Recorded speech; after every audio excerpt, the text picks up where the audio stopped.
Bien, nous sommes le vendredi 18 juillet 2014 et après que je vous ai témoigné il y a quelques jours que le Seigneur m'avait béni en mettant au cœur d'une de mes voisines les plus proches de me donner des mangues, je précise qu'elle a tout de même demandé sur sa propriété et qui sont tellement chargées, m'a-t-elle dit, que elle en avait bien trop pour elle et qu'elle demandait en clair qu'à partager. Ça, je le dis avec mes mots, ce n'ont pas été textuellement ces mots à elle, mais voilà. Je résume en disant en substance ce qu'elle m'a dit. Et donc, c'est vrai que je n'ai pas nécessairement eu l'occasion de le dire parce que mon but n'est pas de glorifier l'ennemi, mais de glorifier Dieu seul. Mais c'est vrai que chaque fois que je vous témoigne de bénédictions que Dieu m'envoie, le diable s'amuse à passer derrière pour essayer de me voler les bénédictions que Dieu m'a envoyées. Soit il essaie, et malheureusement c'est une chose qu'il fait à tous les chrétiens, soit il essaie de nous les voler en faisant le maximum pour qu'elles, des fois, elles ne nous parviennent même pas, une fois qu'elles nous soient parvenues, pour faire en sorte qu'elles soient attribuées à quelqu'un d'autre, ou nous les voler d'une manière ou d'une autre. Moi, ça m'est arrivé, par exemple, je donne un exemple, une fois, Dieu qui sait que le fruit de la passion, puisque je suis passionnée comme notre Jésus d'amour, Dieu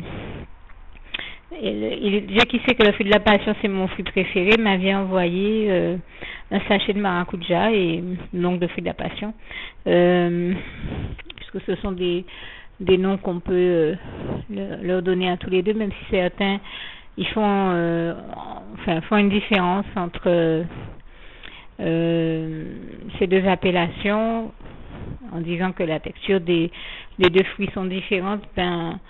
Là c'est un débat dans lequel je ne rentre pas, je referme la parenthèse, on ne va pas jouer sur les mots, je vais utiliser le mot maracuja, comme ça va tranquilliser tout le monde, puisque nous savons qu'en Guadeloupe et chez nous aux Antilles c'est des maracujas que l'on trouve.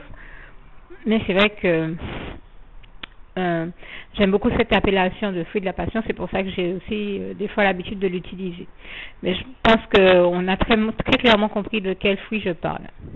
Et donc, le Seigneur m'avait envoyé un gros sachet de maracuja pour me bénir, et l'ennemi a utilisé quelqu'un, à peine on me l'avait envoyé, pour dire à quelqu'un d'autre, eh bien je te donne le sachet de fruit de maracuja. Or, Dieu l'avait envoyé pour moi. Et grâce et gloire soit rendue à Dieu qui a mis au cœur de la personne de dire ben non, je n'en veux pas, c'est pas un fruit que j'aime, et en plus il a été envoyé pour Yann et pas pour quelqu'un d'autre, donc c'est elle qui le garde. Et toute la gloire revient à Dieu. Vous voyez un peu le genre de choses que l'ennemi essaie de faire. Et donc dès que je reçois du Seigneur ce type de bénédiction, il essaie de me voler. Et ce midi, jusqu'à maintenant à cause de mon état de santé, pour des raisons de santé, je n'avais pas encore pu manger les mangues que le Seigneur m'a envoyées. Et ce midi, il a utilisé quelqu'un pour me voler une part des mangues que le Seigneur m'a envoyées. Parce que je vous dis, il essaie toujours de nous voler nos bénédictions. Et Dieu le voyant, je me suis dit, j'ai pensé à ce passage de ce livre que j'aime beaucoup citer parce que c'est une vraie bénédiction de Dieu dans nos vies. Le livre Au fil des jours qu'a écrit Gwen Cho sous l'inspiration du Saint-Esprit, et toute la gloire revient à Dieu, à Jésus, au Saint-Esprit. Il y a une page dans ce livre qui dit que quand Dieu voit ce que l'ennemi essaie de nous faire, chaque fois que l'ennemi essaie de mettre en œuvre chaque fois qu'il essaie de nous voler, de nous faire du mal ou de mettre en œuvre une de ces actions destructrices, Dieu fait se lever une armée d'anges pour prendre notre défense, nous protéger, et que quels que soient les projets du malin, ils ne pourront jamais surpasser l'amour et la bonté de Dieu envers nous, et ses grâces et sa miséricorde et toutes les bonnes choses qu'il entreprend et fait pour nous. Quels que soient ses mauvais plans, ils ne surpasseront jamais l'intensité des bons plans que Dieu, lui, a pour nous. Voilà, je viens avec mes mots, mais c'est en substance l'idée. Et dès que l'ennemi nous fait du mal ou nous fait un coup bas, Dieu lui fait se lever une armée d'anges et prend des mesures en notre faveur pour détruire la mauvaise action que le diable a cherché à mener. Et j'ai tenu aujourd'hui à prendre la parole pour vraiment rendre grâce et gloire à Dieu et dire comment Dieu m'a grandement béni aujourd'hui, parce que dès que j'ai vu que l'ennemi avait fait prendre mes manques, j'ai tout de suite compris que Dieu allait agir. Et je crois que je suis allée dans ma cuisine pour me laver les mains ou je ne sais pas quoi. Et à peine, pendant que je me lavais les mains, je vois ma voisine qui a quand même des cheveux blancs, c'est quand même une personne âgée. À peine je m'étais fait voler que je vois ma voisine qui se lève et qui prend tout de suite cette espèce d'instrument qu'on appelle le cueille-fouille et qui se précipite vraiment vers son manguier avec son cueille-fouille. Mais avec une énergie, mais une force, un truc, je me suis dit voilà. Mais j'ai même levé mes mains vers le ciel pour louer Dieu. Je lui rends grâce et gloire encore. Louange, honneur et gloire à toi, éternel, mon Dieu Jésus, l'amour, Saint-Esprit. J'ai dit voilà. Et bien Dieu a fait exactement ce qui est écrit dans ce livre. Il a fait cela, lever une armée d'anges. Il fait se lever qui il veut. Il utilise qui il veut pour nous bénir en son temps, qui il veut, quand il veut, comme il veut, où il veut. Et je me suis dit, la manière dont j'ai vu ma voisine se lever avec une force, et alors qu'elle est déjà très âgée, j'ai envie de dire, c'est une femme dynamique, mais je ne l'ai jamais vue être dans cette force, cette espèce de dynamisme. C'est comme si elle avait bondi, elle s'est saisie de son cueille-fouille, et elle est allée tout de suite dans son manguier, ramasser des mangues. Et elle est venue me l'étendre. Quand j'ai vu ça se dérouler sous mes yeux, alors même que j'étais en train de me laver les mains, je dis ça c'est Dieu. Ça c'est Dieu qui a fait quelqu'un se lever. Et il le dit, hein, qui fait se lever une armée d'anges qui, poussés par une juste indignation, vont faire que la volonté de Dieu viendra nous bénir. Dieu les utilise pour nous bénir, parce que ça veut dire que Dieu a été indigné de voir que le diable a osé venir me voler la bénédiction que Dieu m'avait envoyée. Et tout de suite, il avait fait quelqu'un se lever. Mais je vous assure, elle s'est dépêchée de prendre des mangues et de venir me les donner. Je n'en revenais pas. C'était vraiment fort, et c'était tellement fort que j'ai dit non, c'est trop beau. Je ne peux pas ne pas prendre le temps. Je ne peux pas garder ça pour moi. Je n'ai pas le droit de le garder pour moi. Il faut que je le partage avec vous. Il faut que je vous témoigne de la gloire de Dieu. Ça m'a tellement touchée. C'était tellement beau, tellement fort. Je lui ai rien dit. Nous n'avons pas communiqué. Même si je voulais, c'est à cause de son grand âge, elle n'entend plus très très bien, pour ne pas dire pratiquement grand chose. La dernière fois que nous avons discuté toutes les deux, elle m'a dit, mais ne me parle même pas parce que je n'arriverai pas à t'entendre. Si tu veux communiquer avec moi, la solution c'est de m'écrire. Et donc je lui ai écrit ce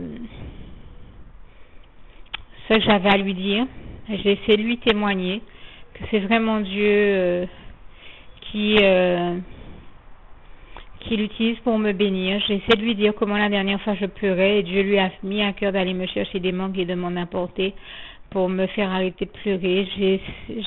J'aimerais tellement réussir à lui dire encore plus la gloire de Dieu, comment Dieu est merveilleux, comment Dieu fait des choses extraordinaires pour nous voir heureux et épanouis, comment il a un désir profond de nous voir heureux et épanouis, comme le passage de 3 Jean 1 verset 2 nous le dit bien, et voilà une chose qui prouve que c'est réel.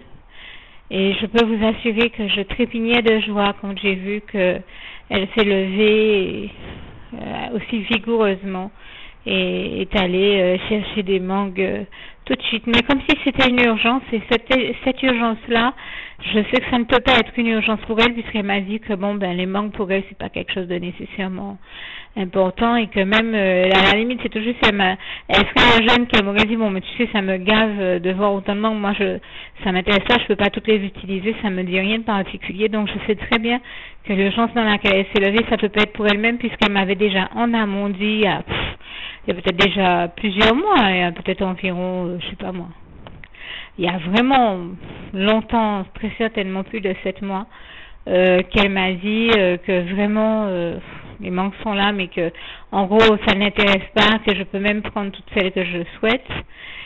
Il y en a qui tombent dans mon jardin, donc il y en a dont les branches aussi tombent, pendent dans mon jardin, donc c'est vrai qu'on peut récupérer les mangues dessus. Mais en ce moment, par exemple, sur ces branches-là, il n'y en a pas. Donc même si j'avais voulu le faire, j'aurais pas pu. Et donc Dieu lui a fait ressentir cette urgence d'aller chercher des mangues. Et quand j'ai vu ça se dérouler sous mes yeux, je savais tout de suite que c'était Dieu qui cherchait à me bénir. Et j'ai été époustouflée par sa gloire, encore une fois de plus. Comme j'aime à vous le dire, tous les jours, j'ai une raison de glorifier Dieu. Tous les jours, je vois la splendeur glorieuse du règne de l'Éternel, notre merveilleux Dieu d'amour. Et je lui en rends ici grâce et gloire, comme le passage du psaume 145, versets 8 à 21 nous décrit bien cette réalité-là encore. Et vraiment, toute la gloire en revient à Dieu. Alors vraiment, Éternel, mon Dieu, je tenais à te dire que je t'aime, que je te remercie, à te dire ici vraiment tout mon amour, ma gratitude, ma reconnaissance. Je ne trouve même pas de mots pour décrire à quel point c'est fort et je te suis reconnaissante. En tout cas, je t'aime et nous t'aimons, nous tous tes enfants. Louange, honneur et gloire à toi, Éternel, mon Dieu. Jésus d'amour, Saint-Esprit, merci Seigneur, je t'aime. Juste une petite précision pour tous ceux qui ne sont pas encore, n'ont pas encore choisi la meilleure des options qui soit, qui est celle d'aller se placer, de faire le choix à soi-même, d'aller se placer dans les bras d'amour de Jésus-Christ, pour se mettre à l'abri de ce monde cruel. Eh bien, je partage avec vous la prière par le biais de laquelle on y accède. Et commence par vous rappeler également ce passage de Jean 14 verset 6 où il est écrit que Jésus-Christ est le chemin, la vérité et la vie. Nul ne vient au Père, Dieu, sans passer par le Fils Jésus-Christ, bien sûr. Je le dis à ma manière, vous regarderez comme il est actuellement écrit dans vos Bibles là encore. Et donc, n'hésitez pas à ouvrir vos cœurs à Dieu, à Jésus, à son Saint-Esprit, à être sincère avec lui et à lui adresser la prière qui suit, à lui dire tout simplement, Éternel mon Dieu, Seigneur Jésus-Christ, moi, un tel, vous dites votre nom et votre prénom, je t'accepte aujourd'hui comme mon sauveur personnel, le seul maître et roi de ma vie. Je remets toute ma vie entre tes mains puisqu'elle t'appartient, Éternel mon Dieu, puisque tu l'as créée, cette vie. Donc tu en es donc le seul maître et propriétaire comme de tout ce qui existe dans tout l'univers. Je remets donc toute ma vie entre tes mains, je te la donne. Merci, Éternel mon Dieu, aussi de permettre que cette vie que tu m'as donnée continue à être à ta gloire et que je continue à te servir, à t'appartenir pour l'éternité, d'éternité en éternité. Merci aussi, Seigneur, de faire que je continue donc à te servir et à t'appartenir pour l'éternité, d'éternité en éternité. Et aussi, Seigneur, de m'accorder la grâce de ton pardon et de ta miséricorde pour tous les péchés que j'ai commis tout au long de ma vie, jusqu'à la date d'aujourd'hui incluse. Et c'est au nom puissant du Seigneur Jésus-Christ que j'ai fait cette prière.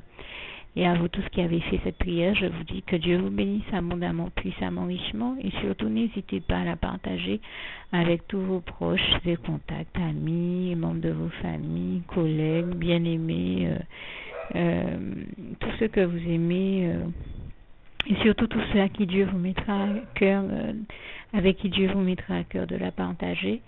Et comme j'aime à le dire, si vous n'avez pas encore pris le temps de faire cette prière, comprenez bien que voilà, ça ne vous coûte rien de la faire, c'est gratuit, c'est indolore, et que voilà, vous n'êtes pas obligé de me croire, mais moi il m'est arrivé tout comme vous de devoir faire cette prière un jour dans ma vie, et quand on m'a proposé de la faire, je me suis dit, et si c'était vrai, et si c'était vraiment Dieu qui, par ce biais-là, m'appelait à lui et me demandait de lui donner ma vie, de l'accepter, c'était Jésus qui était en train de vraiment me tendre la main et qui était en train de me demander de l'accepter comme mon sauveur personnel, je ne pourrais pas passer à côté de l'occasion de lui dire oui, parce qu'il faut aussi que je reste ouvert ou ouverte à ce que Dieu peut avoir à me dire.